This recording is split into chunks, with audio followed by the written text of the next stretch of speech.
Matteo Zoncapè, allenatore di Padova maschile, ha vinto 2-1 con Belluno, però rimane l'amarezza per l'ultimo set perso. Matteo, che partita è stata?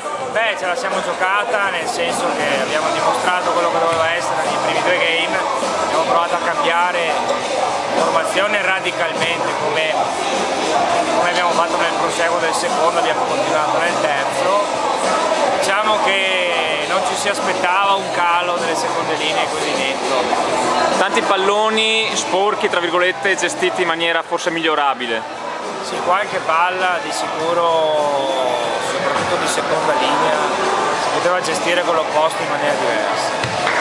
È vero, sì. Però diciamo che nel computo degli errori forse la battuta un po' troppo morbida ci ha un po' pagato. E adesso diventa decisiva per le sorti del girone la sfida con Verona.